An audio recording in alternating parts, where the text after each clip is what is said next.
You've undoubtedly seen his work over the years on Fox News, but now he has turned to something far more serious, and that's trying to save his state of California. You know Steve Hilton, at least I hope you do, and if you don't, you're going to meet him right now. He's now running as a candidate for governor in the great state of California. Mr. Hilton, it is a real pleasure to have you on the show for the very first time. Welcome in.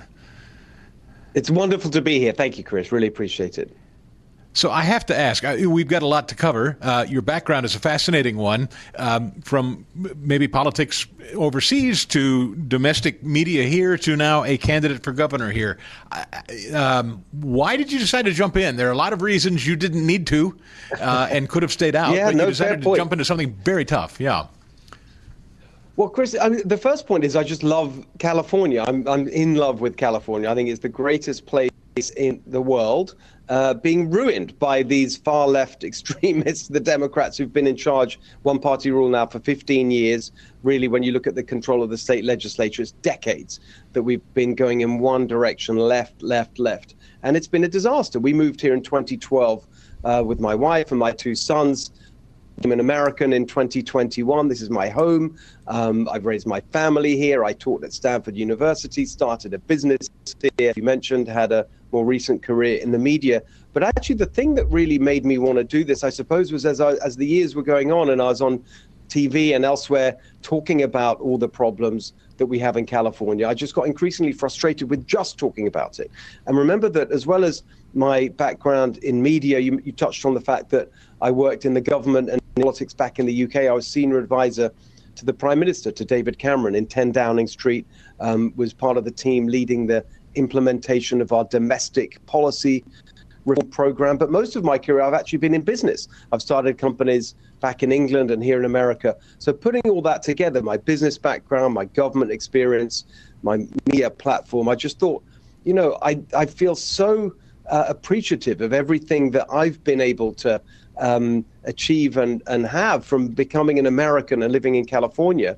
If I've got the opportunity to do something to solve these terrible problems we have, then it's not just an opportunity. In a way, it's a responsibility. I kind of have to do it because I can't stand to see what they are doing to my beautiful home state.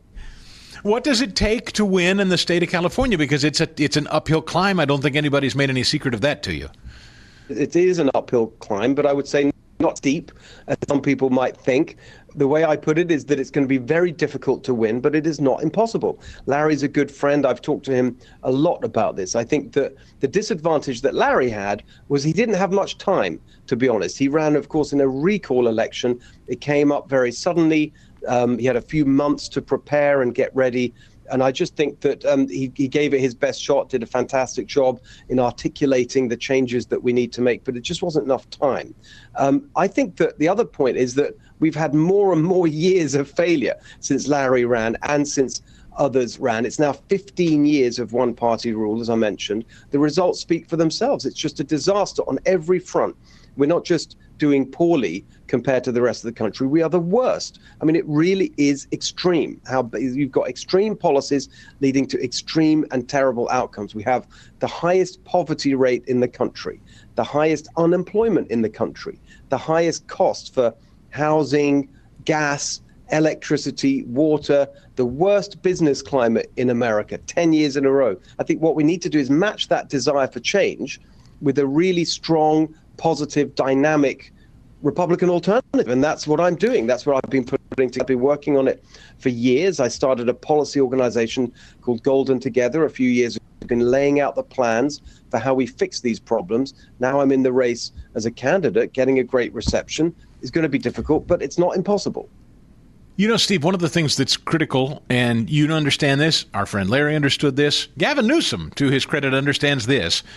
In 2025 and 26, you have to know how to speak to folks through media. And that is something, this day and age, if you don't know how to do it, you're out. So you already come into the fight knowing well how to navigate media. How critical is that? A guy like Newsom knows, going on podcasts and whatnot, he's trying, I think cynically, but he's trying. So how do you read that scene? Yeah, I mean, you that's right. You've got to know how to do it in a kind of professional sense, but you also have to have the right message and you have to know what you're talking about. And actually, I think sometimes the way Gavin Newsom, when he goes on these podcasts, he does more harm than good. I mean, because everyone can see the absolute nonsense that he spouts, and just the way he's just delusional about some of the problems of California, the fact that we're the worst run state in America. Of course, he's not going to say that, but the facts show that. And just look at the way he was just on with Sean Ryan the other day. And do you remember that notorious thing that really got so many people so angry, which is the way they San Francisco for that summit of world leaders when Xi Jinping, drove into San Francisco. At the time, Gavin Newsom held a press conference a few days afterwards, and he responded to that criticism. And he said, I'm quoting him almost verbatim, well, people are saying we only cleaned up San Francisco because we had a bunch of world leaders coming in here. That's true because it's true. I remember the formulation. It was so weird. That's what he said. Then he goes on Sean Ryan just the other day, and the same question is put to him. And Newsom says, oh, I'm not going to curse like he did throughout that show, but he said BS. Total BS. He's just literally the opposite things. And I don't know whether he knows that he's just saying the opposite of what he said before, whether these things even bother him. I don't know. But look, the fact is, people in California have had enough of all this. The extremism, the fact that it's so impossible to make ends meet if you're a family, to run a business. I'm on the road the whole time talking to people, small business owners, large, but everyone, it's the same story. Life is just such a struggle. The endless, insane, bloated government nanny state regulations, the fees, the permits, the ridiculous rules, the endless interference from all these different agencies and bits of the government coming at you and making your life a misery, the taxes that make everything so expensive, the cost of living. It's all such a nightmare. People are really ready for change. The other point I'd make, when people think, well, how are you ever going to do this in California? Even the baseline we're working from is higher than most people think.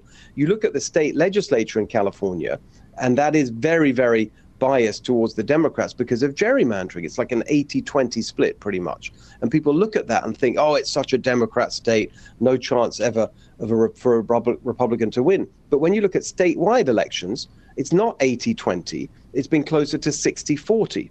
Now, that's a gap that is still large, but it's not so large that you can't overcome it. And I think that we're going to be able to do that next year with a really strong, positive argument for the practical, common sense changes we need to make.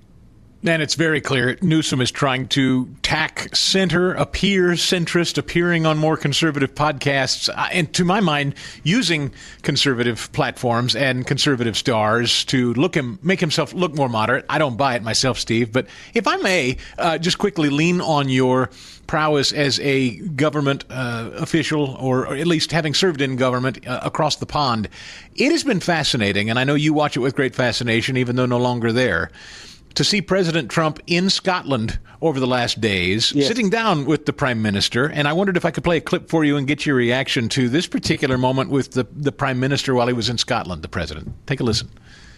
Well, free speech is very important. I don't know if you're referring to any place in particular. Perhaps they are, but we've had free speech for a very, very long time here, so we're very proud of that. It was a strange thing, and it makes me think of the COVID era. It makes me think of the Munich speech that J.D. Vance gave, that so many people here domestically said, oh, it was just so rude to the Europeans. But the prospect of free speech in 2025 in much of Europe and the UK, where does it stand in your view? No, it's totally under assault, and it's an outrage, and it's shameful.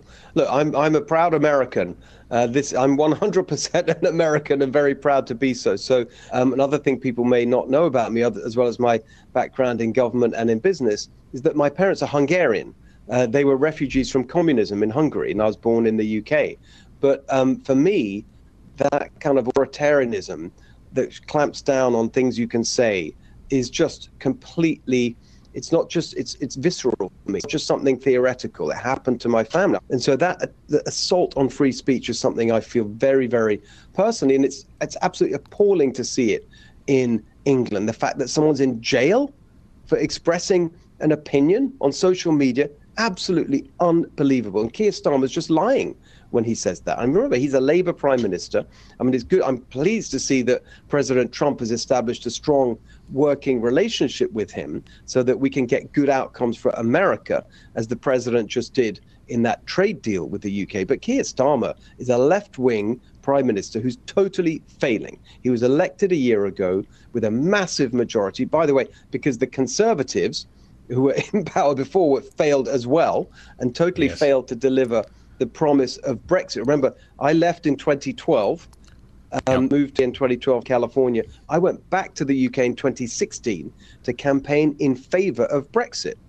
Brexit was passed. What were the main issues? Probably the number one issue that was all about: immigration and controlling the UK's borders. Well, that never happened. What are the other things that Brexit was all about? Reducing regulations and the role of government. None of that happened. So the Conservatives totally failed to deliver the Brexit referendum. That's why they were wiped out pretty much at the last election. Now you had this Labour guy, Keir Starmer, elected with a massive majority, people desperate for change. He's totally failed to deliver. He's really unpopular. Now Nigel Farage is top of the polls in the UK. So when Trump goes there, he's actually showing the British people this is what real common sense, pragmatic, problem-solving leadership looks like, which is what we're seeing here in America.